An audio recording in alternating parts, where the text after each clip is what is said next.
ကွာရှင်းကြရအောင်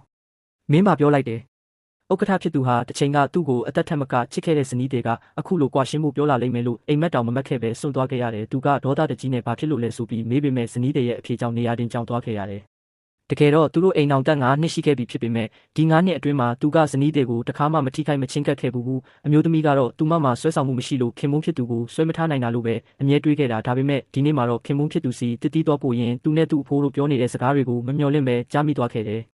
အဲ့ဒီတုန်းကအဖိုးသားကျွန်တော်ကိုအတင်းကျပ်အတင်းပေးမစားခဲ့ရင်ကျွန်တော်မိမဖြစ်လာမှာကချမ်းရင်းနေဗျအဲ့ဒီအချိန်မှာပဲအမျိုးသမီးဟာမိုးကြိုးပစ်ချခံလိုက်ရတယ်လို့ခံစားလိုက်ရပြီးဥက္ကဋ္ဌကသူမကိုယူခဲ့တာဖိုးဖြစ်သူကအတင်းအကျပ်ဖိအားပေးခဲ့လို့ဆိုတာအိမ်မက်တောင်မမတ်ဖူးခဲ့ဘူးဒါကြောင့်လေအိမ်ထောင်တက်9လုံးသူမကိုတခါမှမဖက်ခွင့်မပေးခဲ့တာကိုတကယ်တော့ခင်ပွန်းရဲ့ရင်ထဲမှာတခြားမိန်းကလေးတစ်ယောက်ရှိနေခဲ့တာပဲသူမရဲ့9နှစ်တာပေးဆက်မှုတွေကတော့ရေစရာပြက်လုံးတစ်ခုတက်ဖြစ်သွားခဲ့ရပြီအမျိုးသမီးဟာခင်မုန်းဖြစ်သူရဲ့ရက်စက်မှုကြောင့်စိတ်နာပြီးလုံးဝလက်လျှော့လိုက်တော့တဲ့နောက်ပိုင်းဥက္ကဋ္ဌကမမျှော်လင့်ပဲအနာကိုတိုးကပ်လာတဲ့ခါမှာလဲသူမအတွက်တော့ယွန်စရာကောင်းလာတဲ့အရင်ကဆိုရင်တော့သူမဝမ်းသာအားရဖက်တွေ့မိမှာအမှန်ပဲ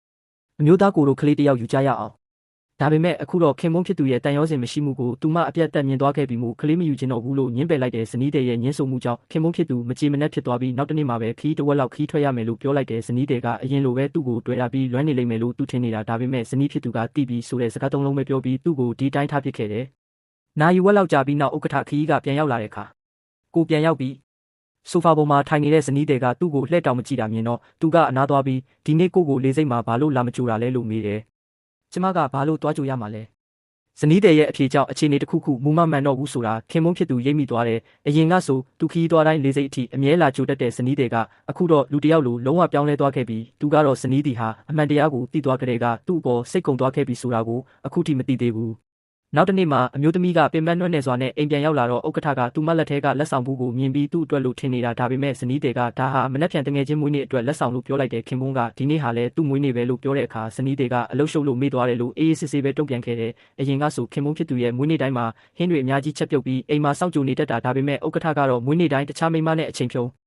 နေခဲ့ပြီးအိမ်ပြန်ရောက်ရင်တော့ကုမ္ပဏီမှာအချိန်ပိုဆင်းနေရလို့ပါဆိုပြီးလိန်ညာခဲ့တာအရင်ကသူမဟာဦးဦးလှလှနဲ့ယုံကြည်ခဲ့ဘူးပေမဲ့အခုတော့ခင်ပွန်းရဲ့မွေးနေ့ကိုလုံးဝအေးဆက်ဆက်ပဲသဘောထားတော့တဲ့ဥက္ကဋ္ဌကတော့ရင်ထဲမှာဟာတာရာနဲ့စိတ်ပြတ်သွားပေမဲ့ဇနီးတွေကတမင်တကာသူ့မွေးနေ့ကိုကြော်ဖြတ်ပစ်တာဖြစ်ပြီးကွာရှင်းဖို့ပါပြင်ဆင်နေပြီဆိုတာမသိရှာဘူး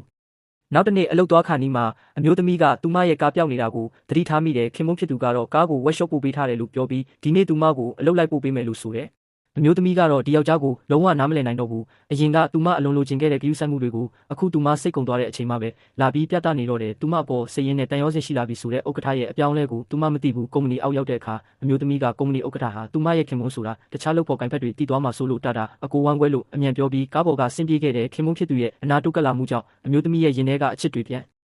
လဲနိုးထလာပြီးခင်ပွန်းကိုနောက်ဆုံးခွင့်ရေးတစ်ခုထပ်ပေးဖို့ဆုံးဖြတ်လိုက်တယ်အကယ်၍ဥက္ကဋ္ဌကအဲ့ဒီမိန်းကလေးနဲ့လုံးဝအပြတ်ဖြတ်နိုင်မယ်ဆိုရင်သူမလည်းရှေ့ဆက်တွဲသွားဖို့စဉ်းစားမှာပါဒါပေမဲ့ဒါဟာခင်ပွန်းဖြစ်သူအတွက်သူမကိုထပ်ပြီးနာကျင်စေဖို့အခွင့်အရေးပေးလိုက်တယ်လို့ဖြစ်သွားခဲ့တဲ့ညဘက်မှာအမျိုးသမီးကတငယ်ချင်းရဲ့မွေးနေ့ပွဲသွားနေတော့ဘေးကန်းကနေအဲ့ဒီမိန်းကလေးရဲ့အော်ဟစ်တန်ကိုကြားလိုက်ရတယ်ဘာဖြစ်တာလဲဆိုပြီးသွားကြည့်တဲ့အခါအဲ့ဒီမိန်းကလေးကဖောက်တဲ့တယောက်ရဲ့စော်ကားမှုကိုခံလိုက်ရတာဖြစ်နေတယ်အဲ့ဒီနောက်မှာတော့ဥက္ကဋ္ဌကအပြေးလွှာရောက်လာပြီးအဲ့ဒီမိန်းကလေးဘက်ကနေမတ်တက်ရက်ကာကွယ်ပေးခဲ့ပြီးသူမရဲ့လက်ကိုဆွဲပြီးထွက်လာတာကိုသူမမျက်ဝါးထင်ထင်မြင်လိုက်ရတော့တယ်ဒီတစ်ချိန်မှဒါတော့အမျိုးသမီးဟာဥက္ကဋ္ဌအပေါ်လုံးဝစိတ်နာသွားခဲ့ပြီးလှည့်ထွက်သွားခဲ့တော့တဲ့ဥက္ကဋ္ဌကဇနီးတဲ့အထင်လွဲသွားပြီဆိုတာသိလို့အနောက်ကနေအပြေးလွှာလိုက်ရှင်းပြရှာတယ်စောစောကစားတော့ဆိုင်မှာလင်းခိုင်ကချမ်းရင်ကိုစော်ကားမော်ကာပြောနေလို့ကိုကမကြည့်ရလို့ဝင်ပါမိတာပါကိုနဲ့သူနဲ့ကြားမှာဘာမှမရှိပါဘူးမင်းအထင်မလွဲပါနဲ့ဒါပေမဲ့သူဘာပဲပြောဇနီးတွေကတော့ဘာစကားတစ်လုံးမှထပ်မယုံတော့ဘူးအဲ့ဒီညမှာပဲအမျိုးသမီးကပြည်ပကုမ္ပဏီတစ်ခုရဲ့ဖိတ်ခေါ်မှုကိုလက်ခံလိုက်ပြီးဒီမျိုးကနေထွက်ခွာလို့ခင်မုန်းဖြစ်သူနဲ့အပြီးပိုင်အဆက်အသွယ်ဖြတ်ဖို့ဆုံးဖြတ်လိုက်တယ်နောက်တစ်နေ့ကုမ္ပဏီအစည်းအဝေးမှာအမျိုးသမီးရဲ့ယုံကြည်မှုရှိစကားပြောနေတဲ့ပုံစံကိုကြည့်ပြီးခင်မုန်းဖြစ်သူမှာမျက်တောင်မခက်တန်းငင်းမောနေမိတယ်အစည်းအဝေးပြီးတဲ့နောက်သူကဇနီးတွေကိုဆွဲထားပြီးအတူတူထမင်းစားဖို့ခေါ်ပေမဲ့ဘေးကမြောက်ပေးနေတဲ့မိန်းကလေးကတဝင်းတို့ပြလှည့်ထွက်သွားခဲ့တဲ့အမျိုးသမီးကခင်မုန်းဖြစ်သူကိုအဲ့ဒီမိန်းကလေးနောက်လိုက်ချော့ဖို့ပြောလိုက်ပေမဲ့ဥက္ကဋ္ဌရဲ့နောက်ဆက်တွဲစကားတခွန်းကြောင့်သူမအံ့ဩပြီးစွန့်သွားခဲ့ရတယ်ကိုမိန်းမကမင်းပဲပြီးတော့မင်းကအခုကိုရှိမှရှိနေတာ